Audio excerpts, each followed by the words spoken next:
Hello, everyone. My name is John Kay. I'm the Vice President for Advocacy at the Pelican Institute. We have what I think is going to be a very informative and great Pelicast for you today with Representative Beau Beaulieu. Before we get started, I just want to say to our Southeast Louisiana friends in particular, we have you in our thoughts and prayers today, and good luck with the weather down there. I know y'all pull through and everything will be fine. So without further ado, let's go ahead and welcome in Representative Beau Beaulieu. Hello, good morning, John. Well, good afternoon, John. Doing very well. Thank you all for having us. Thanks for being on today. You have made some waves in your freshman year as a representative. Why don't you tell everybody a little bit about who you are, where you're from, and what your first year looked like in the legislature? Yeah, well, if making waves is a good thing, I've enjoyed doing it. I'm from New Iberia, represent District 48, which is a large portion of Iberia Parish. 35% of the district is also Lafayette Parish, and a little bit of sliver of St. Martin. Born and raised here, I have a strong financial background. I have a firm that operates 401k plans for businesses up and down Highway 90 and I-10 from New Orleans to Houston. So a lot of my experiences have been dealing with business owners and budgeting and the like, with working through their problems in their offices. And so I've tried to bring some of those practical, or what I think are practical business-like approaches to Baton Rouge and to try and implement them. You know, we were warned coming in by some of the older members, take it easy, go slow, don't file any bills, just learn your way. And I'm a little hard-headed at times, and so I couldn't help but to jump into the fight and start to get active from day one. Recognize that in you. Try that again.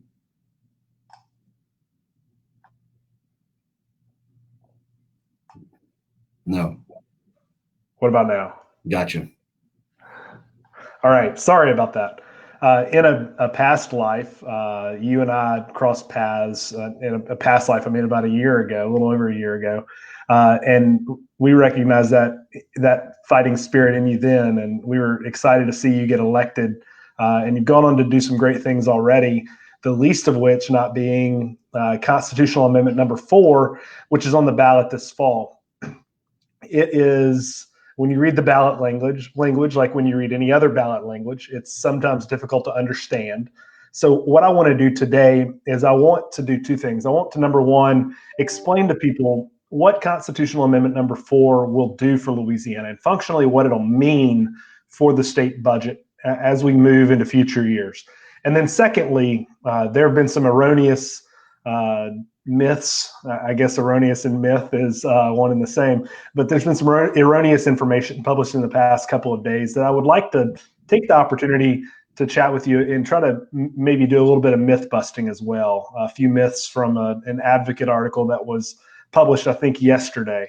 But let's start out with what, in simple terms, what is Constitutional Amendment number 4? What does it do? Yeah, so even to start even a little bit before that, let me first explain what the expenditure limit is, because it has everything to do with the expenditure limit.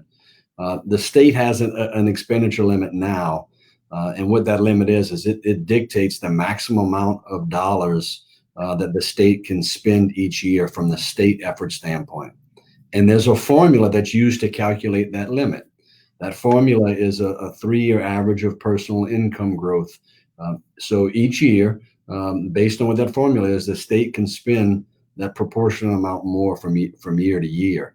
The problem with the existing formula is it's not using sound economic reasoning, and it has a compounding effect that basically makes it a useless formula, because it never really comes into play for the legislators to take in account when appropriating.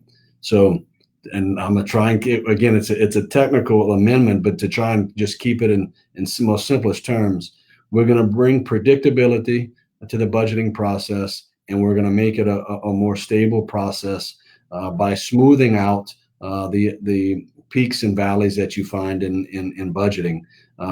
We are going to remove. So what the amendment actually does is it sets a cap of no more than 5% growth from year to year. But the formula is going to also be removed from the Constitution.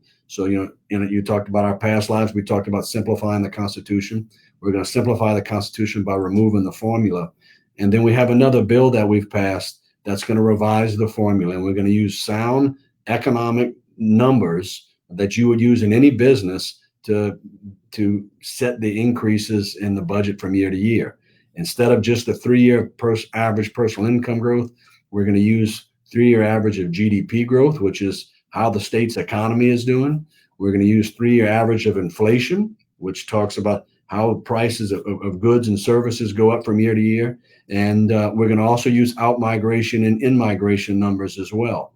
So, if we have a certain level of services that we're paying in a year, but we've lost a lot of residents, well, do we need to provide those services at the same cost from year to year? So, again, it is a technical budget amendment, but for your viewers and your listeners, the biggest thing to let them know is it's going to help us become more predictable, help us be more stable. It's going to smooth things out, and it's going to allow us to be more accountable to the taxpayers in Louisiana. Absolutely, I agree.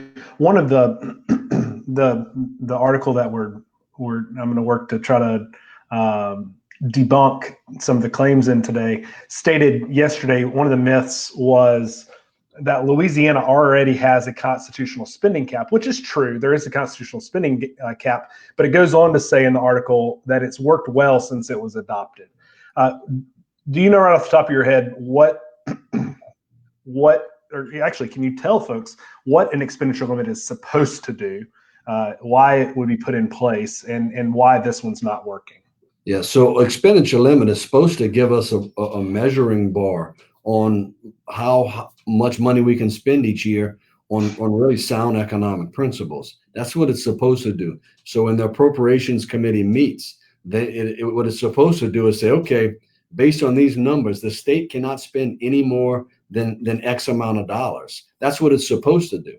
But in actuality, our expenditure limit, if we would be using it, the state could have spent an additional $5 billion in the last year if we had not revised previous expenditure limits, and then going and backfilled it with tax increases. So it's been useless because the expenditure limit is so high, even a reasonable sound person who wants to increase government growth would have never spent an additional $5 billion in Louisiana dollars, because we don't have those types of funds laying around. Absolutely. Generally speaking, to me, an expenditure limit, it will keep government living within its means. It'll keep us from, and this is the thing that we've tried to say since this was going through the legislature, is that this will ensure that we don't continue to encounter the fiscal cliffs and budget holes and tax increases that we've encountered over the last several years in Louisiana. This will give us stability and predictability to know how fast or what rate Louisiana state government's allowed to grow, and to make sure that we protect citizens from uncertainty within the budgeting process. And that's why I think it's such a great amendment. Look, you said it better. I get into the weeds a lot. You said it a lot better than I did. But that is 100% correct. I wasn't here when they were battling the fiscal cliffs a couple of years ago. But if we don't do something soon and start addressing this, we have some fiscal cliffs that are going to be looming in the future. Absolutely. And Morgan, I want to put up on the screen real quick a PowerPoint presentation that just one single slide that I prepared that I think will help folks understand a little bit more visually what the 4 factors are that we are looking at. Can y'all see that? It's a blue screen. Oh, there we go. All right, good deal. So as you can see from this slide, there's 4 factors that would come into effect for if Constitutional Amendment number 4 passes. And again, Election Day is next week, so it's on Tuesday. You may have already voted on this. I think 1 million people have voted in Louisiana already, which is an incredible number. We have a lot more that are going to vote on Election Day and through absentee ballots. If you haven't filled it out yet, please consider Amendment 4. It is on your ballot, and I think there are 7 constitutional amendments. This one in particular, let's move through some of these different factors. Currently, the way the expenditure limit is set up in Louisiana, it only it only takes into account the first factor. The constitutional amendment, the new expenditure limit, would take into account an average of these four factors on your screen. So I just wanted to put this up here to make sure that everyone can see it, kind of get a visual for what those things are. I know if we list off four factors to you, it may be confusing. So we want to make sure that you're able to see those things and visualize them. There's a lot more good information that has been published by Representative Beaulieu, I believe in the Advocate, and by our CEO, Daniel Erspamer, in Center Square, that explain the amendment a little bit more in depth. But and Morgan, I'm going to stop sharing this now. One of my favorite ways to kind of tell people in real terms what this amendment would do, as my screen is stuck on this. One of my favorite ways to explain what this amendment would do to other people is in 2016, we had the major fiscal cliff, as it was called, and the legislature was faced with, or chose to increase taxes that year. And the Times-Picayune, I think I read the other day, just looking back on past articles, said that the state was facing drastic budget cuts if they didn't raise taxes. That year, the state budget grew by $604 million. That's hardly a cut, in my opinion. That's a pretty big increase. But if Constitutional Amendment number 4 had been in place in 2016, we would have seen a much smaller increase in state government. It would have grown by about $400 million less that year over the year prior. And the important thing to note about that is it would have prevented some of the taxes that were increased from being increased. That's sales tax, cigarette tax, alcohol tax, Airbnb tax, rental car tax, a number of taxes. So that is an example that's pretty recent that I think most people can understand as to why this is important. Representative Beaulieu, there's another myth in the article that was on the Advocate. It says that damaging budget cuts will occur if Constitutional Amendment number 4 is put into place. Can you take a minute to speak to that? Does the amendment have anything in it that would cause the budget to be cut? It has. This deals with the growth in the budget. It has nothing to do with budget cuts. So this is to have a more meaningful and manageable way for the government to grow. There's nothing in this piece of legislation, nothing in this amendment that says anything about budgets being cut. And so this is, I've learned coming to the legislature, with every piece of legislation, you're gonna make some people upset, and I apparently did, but for not sound reasonings. And when I hear the excuses on it, they pardon the pun, but they don't add up. No, they don't add up. The article also goes through and says that it makes more erroneous claims, saying things like teachers are going to suffer, and it just discusses all this havoc that's going to be wreaked on state budget. But again, the thing that we have to remind folks is that this isn't a cut to the state budget. This simply states how the state budget is allowed to grow from year to year. It doesn't prescribe cuts. Is that pretty accurate? That is, and an argument, I would say it protects teachers' pay. It protects all the current expenditures that we have right now. This does not cut it at all. If we allow different sectors or different expenses to grow without having checks on them, it forces to cut education and healthcare, and we don't want to do that. This will keep everything in line and prevent that from happening. It's actually opposite of what the article said. So what you're saying is this not only wouldn't cause a cut, this legislation will prevent future cuts from happening to the state budget, future cuts to education or whatever the issue at hand may be. That's correct. That's interesting. So as this was moving through the legislature, it got overwhelming bipartisan support from, if not everyone, almost everyone in both chambers. The governor signed the companion legislation that will allow it to be implemented if it's passed off the ballot. So this received overwhelmingly bipartisan support. What are your colleagues saying about it? Are they coming out in support of this amendment as it to the ballot? So it didn't receive any nay votes in the House or the Senate. So it was unanimously passed on both sides. Once it was passed, A couple of groups have gotten political with it, but all of my colleagues are in strong support of it. I've had members on both sides of the aisle that have expressed support of it. When running, and for the number of years, we've always said, hey, we want to do things different in Louisiana, but everyone's always reluctant to do anything different. Well, this is doing something different for the benefit of everyone, and this is so important for the future of Louisiana, for my kids, my grandkids, for all of our business owners out there. This is doing something different. This is trying to move the needle, and on both sides of the aisle, everyone recognizes it. So in a good year, when, let's say, our economy is growing, people are moving here, people are staying here, we're earning more money as a state. This will cap us at 5%. We won't be able to grow the size of the state budget by more than 5% from one year to the next. Why is that's a part of the amendment that I think goes a little bit maybe under discussed or underreported.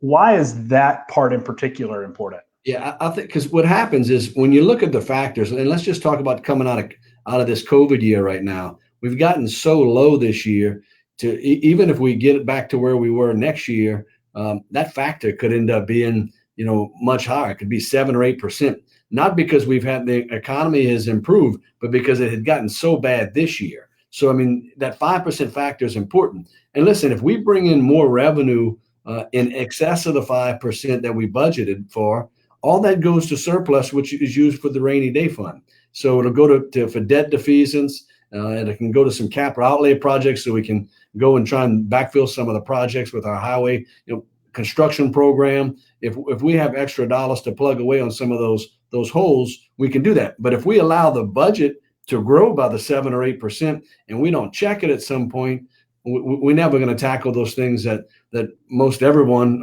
is upset the state's not doing, and that's our infrastructure projects. I think another point to add on to that is when government grows, it does not tend to shrink back. So if we have a year where, let's say, we could grow the size of the state budget by 10%, it's not necessarily a good idea to do that. And the reason why is if you have a down year the next year, let's say, God forbid, a pandemic hits, or there's a downturn in the oil and gas industry and we're not bringing in as much money in the state. If the state increased their budget by $1 billion the year before, rather than decreasing it by $1 billion the following year, they're more likely to make the choice to raise taxes on individuals. And that's one of the things that we're seeking to prevent. This won't raise taxes on anyone. This won't cause tax increases to happen. In fact, it'll make it to where Louisianans can expect fewer tax increases in the future because government growth will be controlled and won't be able to run away in the good years. So we're protecting ourselves in the bad years by limiting ourselves in the good years. And I think that's just it's a very common sense, good way to govern. Yeah, and to add to that, part of the purpose of the legislation going back is we looked at some of the years coming out of Hurricane Katrina and how much the state spent in all those years, and there was a couple of years that the expenditure limit grew by double digits. So I'm looking at my other screen in 2007 and 8, and the expenditure limit increased by 12.4%. So, in 2009 and 10 by 13%. So just to kind of put into, that's almost $1.5 million at today's numbers that we would have to come up with in extra taxes on our residents and on our businesses to be able to fund any kind of an expenditure limit increase or a budget increase of that magnitude. And it didn't shrink back after those years. It did not. That's a case study that proves the point accurate. Before I ask the next question, I meant to do this at the beginning. If anyone out there watching has a question about this amendment or a question you want to ask Representative Beau Beaullieu, feel free to type it in the comments. We'll see it. We'll ask the questions. So any member of the public out there watching has a question, feel free to type it in now, and we'll do our best to answer it. At the end of the Advocate op-ed yesterday, there was a claim that was not only erroneous. I think that it implied that the legislature is trying to hide something when they pass this. And I'm going to read to you what it said and give you a chance to respond to it, to tackle it. But I think it implies that there are nefarious plans at play here that I don't think exist. But I'm going to give you a chance to tell me what you think about it. It says this would provide an incentive to spend money in less transparent ways, such as through tax credits that receive less public scrutiny than the normal budget process. Now, that was included in the article without any backup, without any sort of proof, which is disappointing. But I'm going to give you a chance to weigh in on that, because I think that it's important that we hear from you and legislators on this erroneous claim. Yeah, the appropriations process is a pretty transparent process as it is. I've always been a voice of more transparency. I think the more transparency we have, the better. This bill has nothing to do with tax credits. It does not make anything less transparent. If anything, it's going to force the discussion when we want to raise revenue or raise expenses in any manner to decide whether it's a priority for the state, whether it's fees and licensing and in any kind of government type of spending. It's going to force that discussion, which doesn't happen now. Even like self-generated fees right now, a lot of times, these are user fees, so they ignore it. Well, all this in expenditure limit wise plays a big part, and this is going to bring more transparency to the process, not less transparency. And there's a reason they didn't back it up with any facts, because there are no facts to back that erroneous statement up. Yeah, I agree. Is there any place that you would point folks to that where you've made comments on this bill or this amendment that they may want to look to get an idea of where you stand on? I know you filmed a video on this. Is it on your Facebook page? Can they find it? We've done it. We did a video on it within the last couple of days. I don't know if it's up yet, but if you go to Pelican's Facebook page, I think you're going to find a number of different items. My Facebook page gives a lot of commentary as far as things that I publish regarding explaining the amendments. And look, people can reach out to me too. You can message me on Facebook at it's just Beau Beaullieu, or Beau for Acadiana at gmail.com is my email address. You're welcome to do it. And look, I'll give you all my cell phone number. It's 337-258-8274. 337-258-8274. If you got specific questions on the amendment you'd like me to address, I'll be happy to. It does get into the weeds, but it's an important thing for Louisiana, and I think it's an important thing for our future. Absolutely. Thank you. We have a comment from the public. It's not a question. Jamie Pope says, "No questions, just gratitude. Thank you all for fighting for Louisiana." We absolutely appreciate that you brought this amendment, Representative Beaulieu, and we're excited to hopefully see it become law after Tuesday.